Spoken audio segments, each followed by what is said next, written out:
आपने कभी बाज या चील को शिकार करते देखा है? ये कई घंटों तक आसमान में शिकार की रेकी करते हैं। उसके बाद अचानक शिकार पर धावा बोलते हैं। यह हमला इतना घातक होता है कि शिकार का बच पाना लगभग नामुमकिन होता है। नमस्ते, मेरा नाम है अनुपम और आप देख रहे हैं स्टोरी स्नाइपर। आज हम आपको उस खुफिया एजेंसी की कहानी सुनाने जा रहे हैं जिसकी चर्चा भूत, भविष्य और वर्तमान में होती है।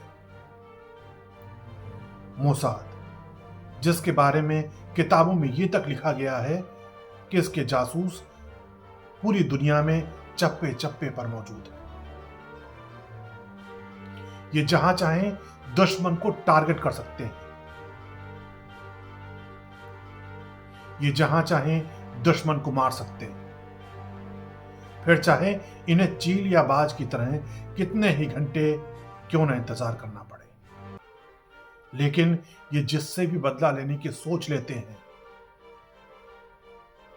उसे किसी भी कीमत पर अंजाम तक पहुंचाते हैं।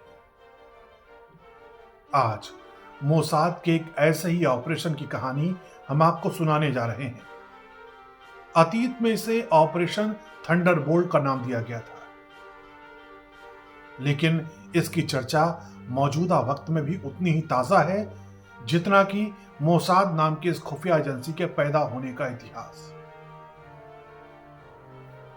तारीख 27 जून 1976। तेल अवीव से पेरिस के लिए एयर फ्रांस का एक विमान उड़ता है। इस विमान में 248 यात्री मौजूद थे। विमान अपने तय रास्ते के हिसाब से एथेंस में रुका क्योंकि वहां विमान में तेल डाला जाना था।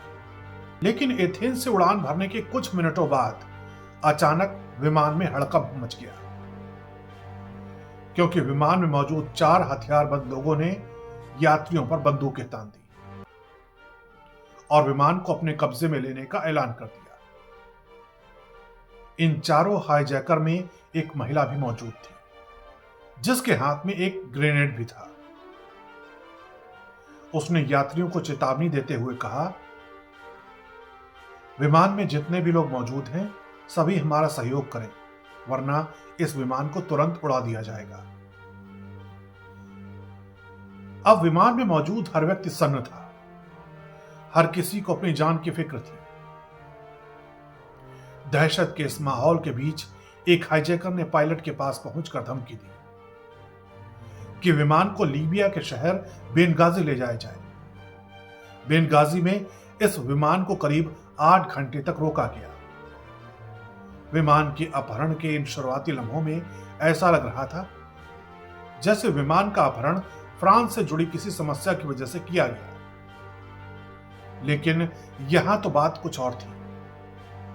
विमान में मौजूद 100 यात्री यहूदी थे, जिनमें से 90% इजराइल के नागरिक थे। विमान में मौजूद यात्रियों का डेटा जैसे ही इजराइल के पास पहुंचा, वहां की फोर्स एक्टिव हो गई। इस बीच विमान में मौजूद आतंकियों की तरफ से अपनी डिमांड का ऐलान कर दिया गया। विमान में मौजूद आतंकियों के आका ने कहा, हमें उन फिलिस्तीनियों की रिहाई चाहिए जो इजराइल की अलग अलग जेलों में बंद हैं। अगर कैदियों को रिहा कर दिया गया तो सभी यात्रियों को छोड़ दिया जाएगा।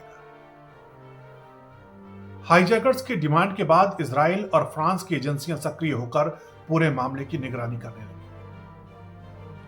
लेकिन इसके आगे जो होना था शायद उसकी खबर किसी को नहीं थी, क्योंकि विमान में मौजूद हाईजैकर्स ने युगांडा के तानाशाह ईदी अमीन से संपर्क साध लिया था। यह वही ईदी अमीन था जिसके बारे में यह आम धारणा थी कि वो इंसानों का मांस खाता है, एक बेहद क्रूर शासक है। ईदी अमीन से हुई बातचीत के बाद विमान को युगांडा के एंतेबे शहर में उतार दिया गया। अब एक तरफ हाईजैकर्स अपने प्लान पर काम कर रहे थे, तो दूसरी तरफ इजराइल की सरकार अपने नागरिकों को बचाने के लिए प्लान तैयार कर रही थी। इजराइल के लोग ये मांग कर रहे थे कि आतंकियों की सारी मांगें मान ली जाएं और सभी बंधकों को छुड़ा लिया जाए। लेकिन इजराइल अपनी नीति पर अड़ा था।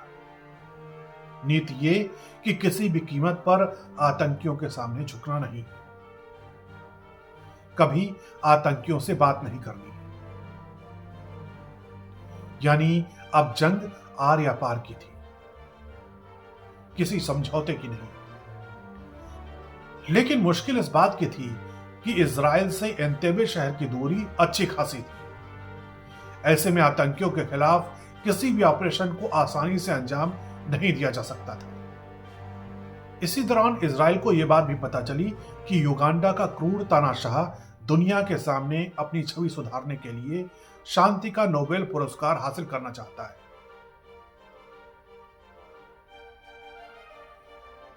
इसलिए इजराइल सरकार की तरफ से यह प्रस्ताव भी दिया गया कि अगर वो बंधकों को छोड़ देते हैं तो ईदी अमीन को शांति का नोबेल पुरस्कार दिलवा दिया जाएगा।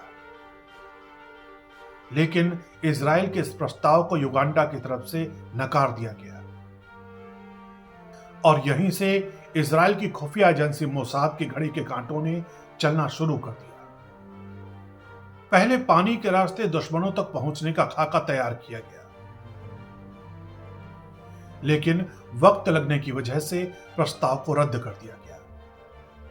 इसके बाद शुरू हुआ ऑपरेशन थंडरबोल्ट। इजराइल की वायुसेना और मोसाद के खुफिया एजेंटों ने मिलकर करीब 200 लोगों की एक टीम तैयार की। इसी बीच इजराइल की खुफिया एजेंसी को यह पता चला कि ईदी अमीन कुछ दिनों के लिए देश से बाहर जा रहा है।